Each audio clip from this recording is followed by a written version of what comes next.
Perfection है, इसमें आप सभी का स्वागत है। फ्रेंड्स, जैसा कि आप सभी को पता होगा कि हम लोग बीपीएससी 66 से रिलेटेड स्टडी को कर रहे थे। इसके अंदर अभी हम लोग ज्योग्राफी से रिलेटेड मॉड्यूल्स को पढ़ रहे थे। ज्योग्राफी से रिलेटेड जो मॉड्यूल्स था उसके लास्ट के 2 डेज में हमने आपको जो सिलेबस प्रोवाइड कराया था, इस सिलेबस के अंदर जो चीजें थी वो थी कि आपको पृथ्वी की आंतरिक संरचना और जो डिफरेंट थ्योरीज हैं जैसे कि सी फ्लोर स्प्रेडिंग थ्योरी, जैसे कि कंटिनेंटल ड्रिफ्ट थ्योरी और प्लेट टेक्टोनिक थ्योरी यानी कि प्लेट विवर्तनिकी सिद्धांत, इन सब से रिलेटेड आपको स्टडी करना था। तो आप में से कई सारे फ्रेंड्स का ये मैसेज आया था कि सर ये जो थ्योरी वाला सेक्शन है इसको समझने में थोड़ी सी परेशानी हो रही है, कठिनाई हो रही है, तो इसको डील कर दिया जाए। तो फ्रेंड्स, आज इन्हीं थ्योरी से रिलेटेड वीडियोस को लेकर हम लोग आपके समक्ष उपस्थित हुए हैं। तो पहले वीडियो की शुरुआत करते हैं। जो आज का वीडियो होगा वो वीडियो रिलेटेड होगा किस चीज से संबंधित, तो वीडियो रिलेटेड है कंटिनेंटल ड्रिफ्ट थ्योरी से। ठीक है, कंटिनेंटल ड्रिफ्ट थ्योरी यानी कि महाद्वीपीय विस्थापन सिद्धांत। ठीक है, अब ये महाद्वीपीय विस्थापन सिद्धांत है, ये है क्या, इसको समझते हैं। तो इस सिद्धांत का प्रतिपादन अल्फ्रेड वेगनर ने किया था 1912 ईस्वी में। अल्फ्रेड वेगनर ने सबसे पहली बार यह बताया कि पूरा जो विश्व था, ये विश्व के अंदर जितने भी स्थल भाग हैं, ये सारे के सारे स्थल भाग कभी कार्बोनिफेरस युग में सभी के सभी एक साथ जुड़े हुए थे। इसके अलावा इस स्थल के चारों तरफ जो था वो सिर्फ जल ही जल था। जो ये स्थल वाला भाग था इसको उन्होंने पेंजिया कहा था, और जो चारों तरफ जो वाटर बॉडी थी यानी कि जो जल वाला भाग था उसे पैंथालासा का नाम दिया गया था। तो पहले प्रश्न ये उठता है कि उन्होंने किस आधार पर यह बताया कि जितने भी कंटिनेंट्स हैं ये सारे के सारे कंटिनेंट जुड़े हुए थे, जितने भी महादेश हैं ये सारे के सारे महादेश जुड़े हुए थे। तो इसके लिए वेगनर ने कुछ एविडेंसेस दिए हैं, कुछ प्रमाण दिए हैं, जिन प्रमाणों को हम लोग देखते हैं और पहले समझते हैं कि कंटिनेंटल ड्रिफ्ट थ्योरी के अंदर उन्होंने क्या कहा था।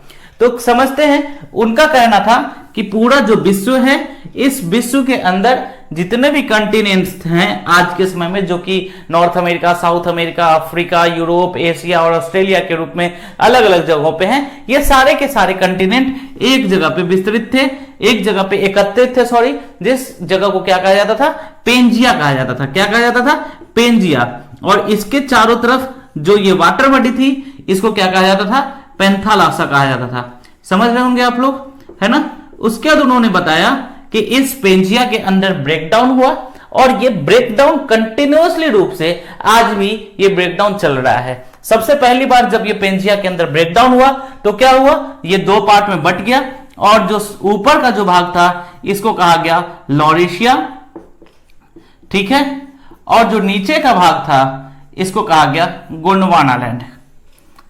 ठीक है,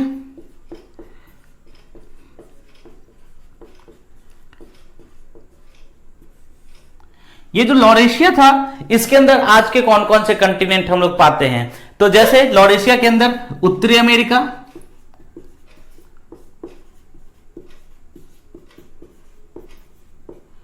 ठीक है, ये अफ्रीका का ऊपरी भाग मतलब उत्तरी अफ्रीका,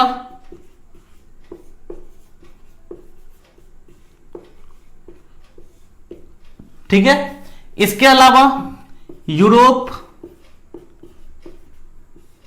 और एशिया का पूरा भाग सिर्फ भारत को छोड़कर और दक्षिण पूर्व एशिया के भागों को छोड़कर।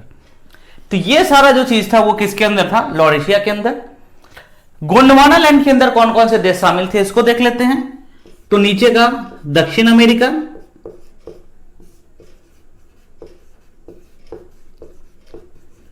अफ्रीका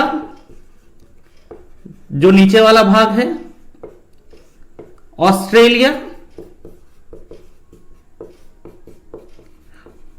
और भारत, ये सारे गोंडवाना लैंड के भाग थे। इसके बीच का जो ये वाटर बॉडी था, जो पैंथालासा था, वो पैंथालासा इसके अंदर इंटर किया, और जब ये इसके अंदर प्रवेश करता है तो इसको क्या कहा जाता है? इसको कहा जाता है टेथिस सागर, यानी कि टेथिस सी। ऐसा उन्होंने बताया।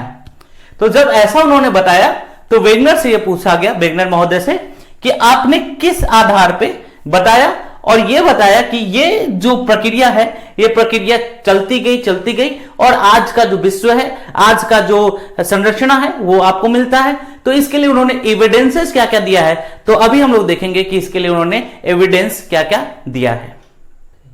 तो प्रमाणों की जब हम चर्चा करते हैं तो पाते हैं कि इन्होंने जो सबसे प्रमुख और सबसे महत्वपूर्ण जो प्रमाण दिया था, उस प्रमाण का नाम था जिगसॉ फिट होना। ठीक है, जिगसॉ फिट होना क्या होता है पहले तो इसको समझते हैं। जिगसॉ फिट इसको कहते हैं, बिल्कुल एकदम एक के अंदर एक प्रवेश कर जाना जिगसॉ फिट होता है। तो जो सबसे पहला प्रमाण इन्होंने दिया था, इस प्रमाण को कहा जाता है जिगसॉ फिट होना।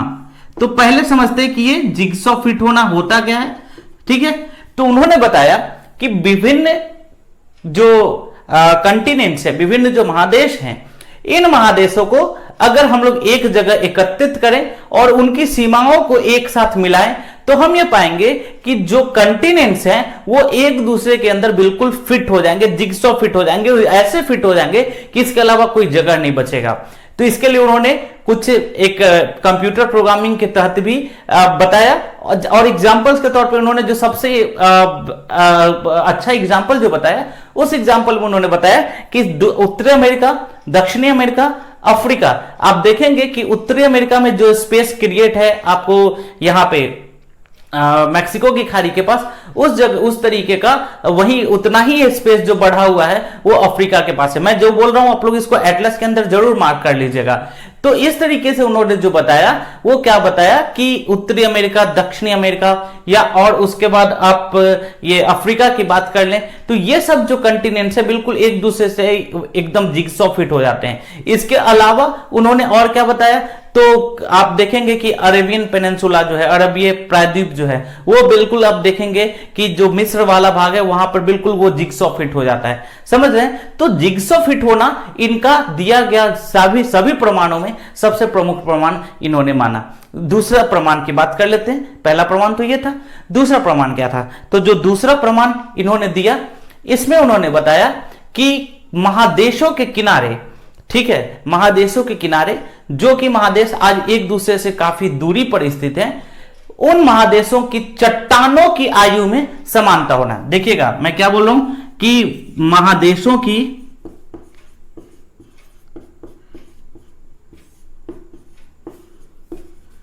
चट्टानों की आयु में समानता। अब समझते इसको। जैसे कि दक्षिण अमेरिका का ब्राजील का तट है ना, ये अगर आप देखें तो यहां पर क्या है आज के समय में, ये है ब्राजील। ठीक है, यहां पे आप साउथ अमेरिका को पाएंगे, तो ये ब्राजील है। और इसके बाद यहां पर देखिएगा आप, तो ये है अफ्रीका का तट। ठीक है, तो ये ब्राजील के तट और यहां पर घाना का तट के पास आप जाएंगे तो इनके जब चट्टानों की आयु को देखेंगे तो अजीब तरीके से आप पाएंगे, बिल्कुल अलग तरीके का, कि ये दोनों जो चट्टानों की जो आयु है और वहां पर जो मिलने वाले निक्षेप हैं वो बिल्कुल एक जैसे हैं। ठीक है, तो दूसरा जो प्रमाण है वो प्रमाण ये है कि महादेशों की चट्टानों की आयु में समानता पाया जाना। तो तीसरे प्रमाण की अगर हम लोग बात करें तो तीसरे प्रमाण में जो बात आती है वो है हिमानीकृत जो चट्टान पाए जाते हैं, वो उन चट्टानों की उपस्थिति। अगर आप देखेंगे, जिसको कि पूरा हिमानीकृत चट्टानों की उपस्थिति भी कहा जाता है, तो जब आप देखेंगे कि भारत के अंदर जो टिलाइट हैं, ठीक है, हिमानीकृत चट्टान है, वही टिलाइट आप भारत के अलावा कई जगहों पे, जैसे कि मेडागास्कर में है ना, सेम उसी प्रकार उसी एज का, ऑस्ट्रेलिया में, फिर अंटार्कटिका में, इन सभी जगहों पे आप सेम आयु की चट्टान का जो हिमानीकृत चट्टान है इन हिमानीकृत चट्टानों को आप पाएंगे। तो तीसरा जो हो गया वो, अब देखिए इतने इतने दूर पर आज स्थित हैं। भारत कहां है, मेडागास्कर कहां है, ऑस्ट्रेलिया कहां है, अंटार्कटिका कहां है, इतने इतने दूरी पर अवस्थित हैं। फिर भी इन सभी जगहों पे जो एक ही तरह के, एक ही उम्र के हिमानीकृत चट्टानों का पाया जाना क्या इंगित करता है कि कभी ना कभी ये सारे स्थान एक दूसरे से क्या रहे होंगे, मिले जुले रहे होंगे। ठीक है, तो थर्ड जो है इसको हम लोग क्या बोलते हैं, हिमानीकृत चट्टानों की उपस्थिति।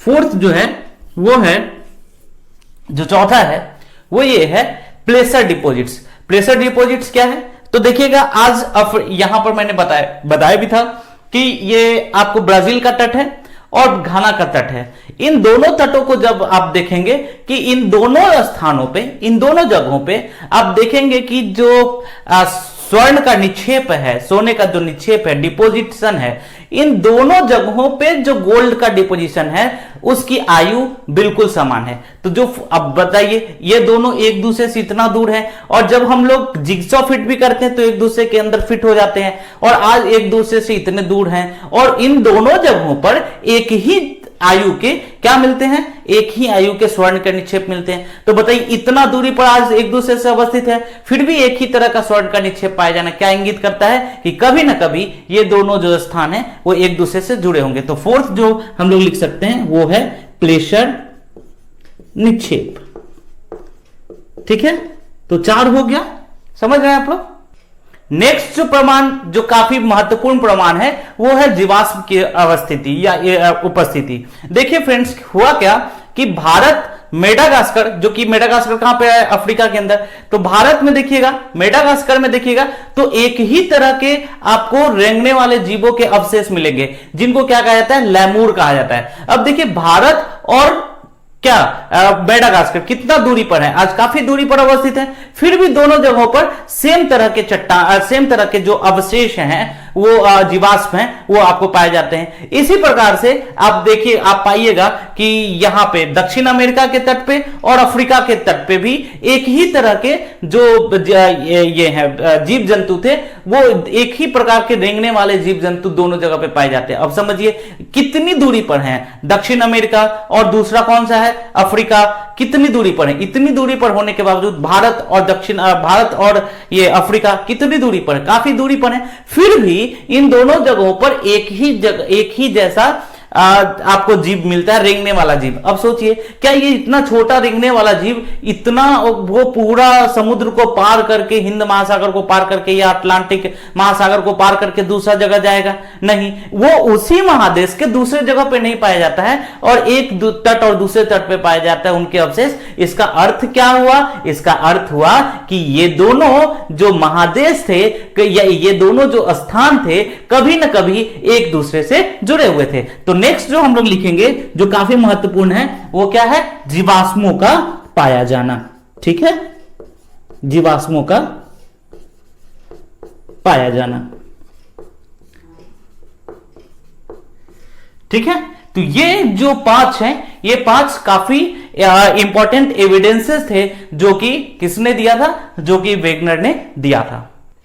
तो इन सारे प्रमाणों से वेगनर यह सिद्ध करने में सफल हो जाते हैं कि जो महाद्वीप थे, ये सारे के सारे महाद्वीप एक ही जगह पे जुड़े हुए थे। तो जब वेगनर महोदय ने ऐसा बताया तो उनसे ये पूछा गया कि आप ये बताइए कि जो महाद्वीपों का विस्थापन हुआ वो किस किस दिशा में हुआ। तो उन्होंने महाद्वीपों का विस्थापन 2 जगहों पे बताया। ठीक है, कौन कौन से 2 स्थानों पे बताया, सो देख लेते हैं। तो सबसे पहला जो उन्होंने बताया, वो बताया कि भूमध्य रेखा की ओर, और दूसरा, पहला तो उन्होंने क्या बताया, भूमध्य रेखा की ओर, और दूसरा जो उन्होंने बताया वो बताया पश्चिम की ओर प्रवाह। ठीक है, पश्चिम मतलब बाईं तरफ पश्चिम की ओर प्रवाह। तो उन्होंने इन दोनों के लिए अलग अलग फोर्सेस बताए। जैसे भूमध्य रेखा की ओर प्रवाह के लिए उन्होंने कई सारे फोर्स बताए। सबसे पहला जो फोर्स बताया वो बताया उन्होंने पोलर फ्लिंग फोर्स। ठीक है, तो ये पोलर फ्लिंग फोर्स क्या होता है? तो जो पृथ्वी है उसके घूर्णन से संबंधित होता है पोलर फ्लिंग फोर्स। इसके अलावा गुरुत्वाकर्षण बल, ठीक है, गुरुत्वाकर्षण बल है ना, और उत्प्लावन बल को भी उन्होंने इसके लिए जिम्मेवार बताया। और जो पश्चिम की ओर प्रवाह था उसके लिए उन्होंने ज्वारीय बल को, जो टाइडल फोर्स होता है, इसको उन्होंने रिस्पॉन्सिबल बताया, जिम्मेदार बताया। तो कई सारे ज्योग्राफर्स ने जब इसको का कैलकुलेशन किया तो बताया कि अगर ये जो आपका ज्वारीय बल है वो अगर इतना अधिक होता कि कंटिनेंट्स को ब्रेक कर पाता तो डेफिनेटली पृथ्वी का जो घूर्णन है वो घूर्णन ही रुक जाता। इस प्रकार जो वेगनर थे उन्होंने ये तो जरूर बता दिया कि कंटिनेंट्स ड्रिफ्ट हुए हैं, एक दूसरे से अलग हुए हैं, लेकिन वो ये बताने में असफल रहे कि इसके पीछे का रिस्पॉन्सिबल फोर्स क्या है। देखिएगा ध्यान से, इन्होंने जो रिस्पॉन्सिबल फोर्स बताया है वो यहीं पर आकर उनकी थ्योरी जो है वो थोड़ा सा फेल हो जाती है कि रिस्पॉन्सिबल फोर्सेस को वो बताने में सफल नहीं हो पाते हैं। और इसके बाद की जो थ्योरी है, जो कि हम लोग नेक्स्ट लेक्चर्स में देखेंगे, इन थ्योरीज के अंदर वो इसी रिस्पॉन्सिबल फोर्स को लेकर आगे बढ़ते हैं और इसी में ग्रेजुअल जो डेवलपमेंट होते होते हम लोग कहां पर पहुंचते हैं, जो अल्टीमेट थ्योरी है प्लेट टेक्टोनिक थ्योरी, वहां तक पहुंचते हैं। तो टिल देन आप इसको देखते रहिए। अगर कोई भी डाउट हो तो बिल्कुल कमेंट सेक्शन के अंदर कमेंट कीजिएगा, मैं स्पीडी रिप्लाई करूंगा, ठीक है। और मिलते हैं, और उस जो भी आपके प्रश्न होंगे उसको अगले वाले जो सेशन होगा, अगला वाला जो वीडियो होगा उसमें मैं सॉल्व भी करूंगा। तो मिलते हैं नेक्स्ट वीडियो में। Till then take care, happy preparation.